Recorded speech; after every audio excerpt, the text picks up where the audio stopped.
I'm back with another triggering topic.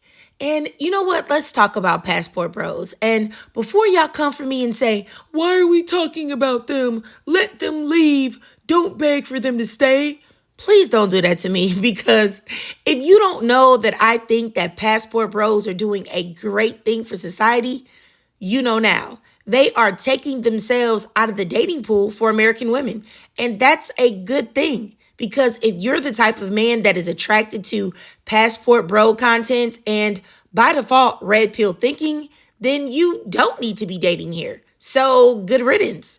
Now, however, though, when I ran across this clip, I could not help but talk about it because it proves what I've been saying and also what a lot of other women have been saying as well. But you know what? We've been called haters. So please watch this and I'll be right back. These girls, they grew up in a harsh environment, so you have to keep that in mind. You can be a little bit more aggressive with them because they used to it. You know what I mean? Here, see, in America, you have to play like I feel like a nice guy role to kind of like win the girl over. It's fucking aggravating. Yeah, you know, you be so nice, you talk to him or something. But it's not real. Now, I can't tell y'all how disgusting that video was to me. Now, we have a black man that is known, if you're in any type of passport bro spaces, but he's known for filming his trips to Colombia and he's filmed himself degrading. How can I put it? He's filmed himself degrading the ladies of the night that work the streets there. He's also the guy that went viral for getting stranded in Colombia, like he was begging for $100 donations to get back to the States. I'm here still in DR. I missed my flight last night. I just got off the phone with Spirit. I'm waiting on them to call me back. It's a $100 reschedule fee.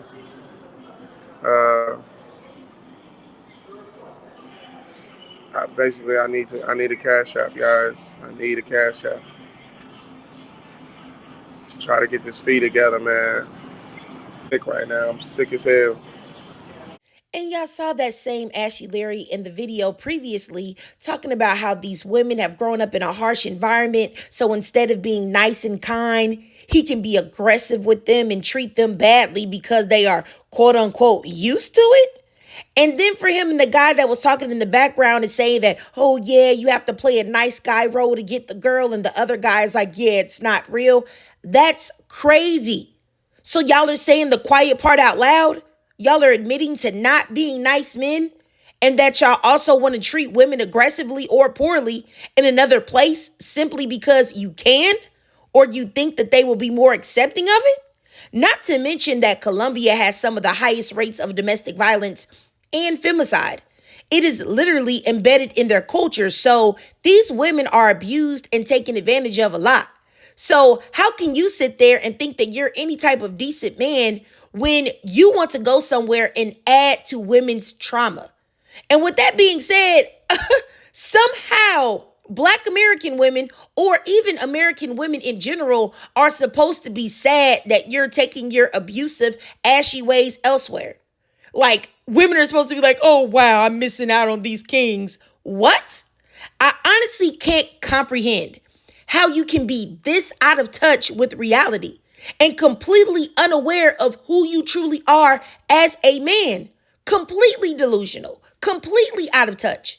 In what world is this okay? Men openly admitting to being trash, but yet feel as if they deserve a nice woman, a kind woman, a submissive woman. For what? So you can damage her, break her, take advantage of her? This whole passport bro movement is about being in control and dominating women. And make no mistake about it, they are not pouring into these women.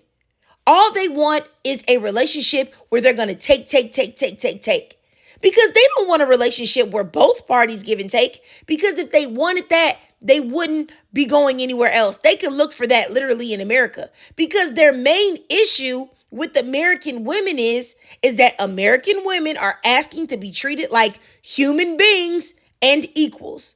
But you know what? That's probably too real, okay? I digress. And anyway, I have some more clips to show y'all as well. Well, I've been recommending this for a long time, that men in the West, due to myriad of reasons, should start looking elsewhere. I spoke to a gentleman in Australia about 4 years ago in regards to him. He was a pilot. He had all his house, everything paid, fully like stacked. The man was rich, handsome, is ready to get married.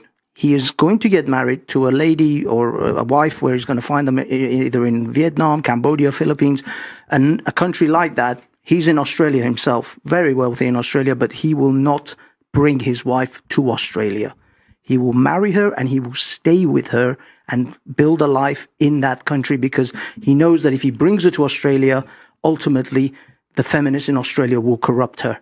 And thus, she'll be looking for the exit door within a few years, possibly a visa situation. So in order to counteract any of that, he will marry in his 50s, but he will keep her in that country where the laws are much more favorable in divorce courts to the men. I have no idea why men gaslight women and act like it's so difficult for us to read through the lines. Now, this man said that another man told him that he wants to marry an Asian woman and keep her in the country that she was born in because he doesn't want the feminists in his own country to corrupt her, and that she would be looking for an exit or a way to divorce him.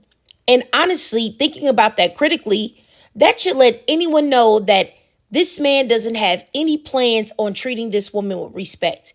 He only wants a tool. He only wants a doormat. Because if you're a good man and you're treating your wife with honor and respect and love, why would she want to leave you the moment she talks to these big, bad, evil, and nasty feminists?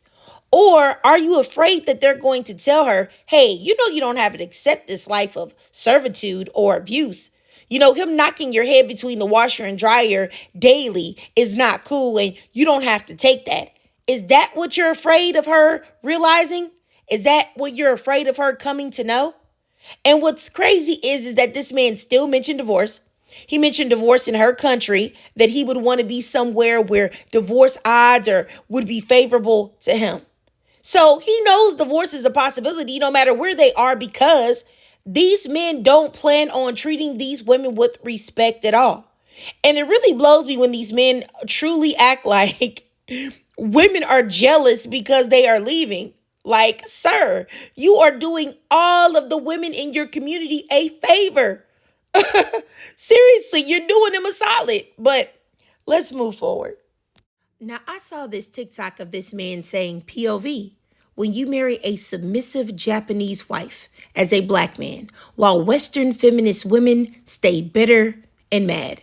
Now, this man making this video was very funny to me because I don't know a single woman alive that would care what this man does with anybody, because he looks like his hand is his only friend, and his room is filled with a whole bunch of different varieties of lotion and also crunchy socks, if you get my drift. Now, when I went to this man's page, I saw no woman. Just him making a lot of TikTok videos in his bed alone. But you know what? I also really wanted to address something. The idea of stereotyping other races of women as submissive playthings that will let you do whatever you want to them, and also looking at them as objects to be used simply for men's pleasure, is absolutely disgusting. And I do notice that I see a lot of men in general of all races do this. And of course, black men do this too. Now, I do think that black men do it because they are so self-hating and so buck-broken and so disconnected from other cultures. And that's why even when men of other races and other cultures tell them that they're wrong, they refuse to listen. And their hatred for black women oftentimes powers their ideas about other races of women, which is why they romanticize these women, view these women as superior, and allow them to do things that they would never accept from black women. No, this is really not true.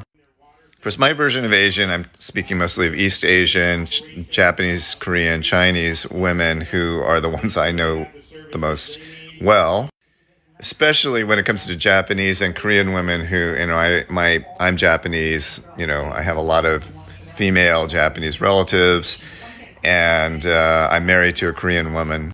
In my experience, Japanese and Korean women are absolutely not submissive on the whole.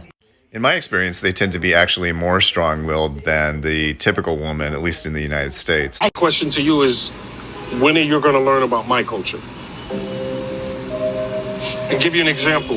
You call me fat and ugly in front of people. Xấu. What? I say you are ugly, you are very bad. You really said that? Yeah.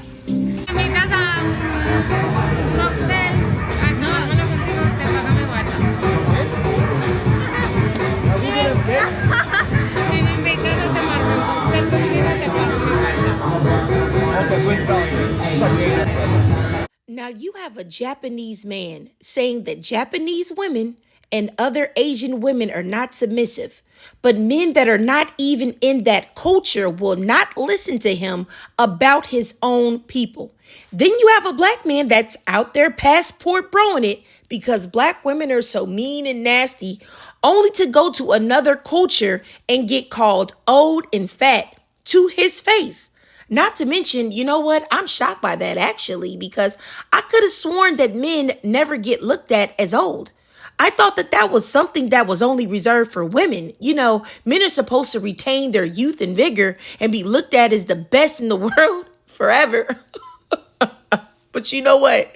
Keep lying to yourselves, all right? And then you see in that last clip that those women looked in that man's face and said that they would give him their WhatsApp numbers if he bought them drinks. Now, black men here in the States think that a woman should have intercourse with the man if he buys her a biggie bag from Wendy's. But y'all out here buying women drinks for phone numbers? Say what? And this isn't very logical, honestly, coming from the most logical beings on the planet. But I can't tell y'all the most logical because all I ever see is pure insanity. But let's keep going. We fresh off the plane, man. We just came from Colombia, man. You know what I'm saying? Medellin and Cartagena, we out there fucking around. I wanted to touch on that passport, bro, shit, because that's been a big movement the past Jeez, 3-4 years, man, a couple years, yeah. you feel me? With people saying, you know, fuck American women, go here, passport, bro, get your passport, it's all green. Man, listen, I went and seen what it was firsthand. Okay. You feel me? He might got a different take. It might have just been the area we was in, but the area I was in, I didn't see nobody looking for no wives. Like, you feel me? Like, all that, yeah, go find a wife and this and that. Nah, man, they hoeing 100 miles a minute. They hoeing 1,000 miles a minute. So, are y'all looking for wives, really? Or are you looking for women to use and abuse? I think that we know the answer for what the majority of men that claim to be passport bros are truly looking for. And I'm not even gonna say nothing else. The proof is in the pudding, okay? But I digress. If you watched this whole video and you enjoyed it, please do me a favor and drop a 77 in the comments.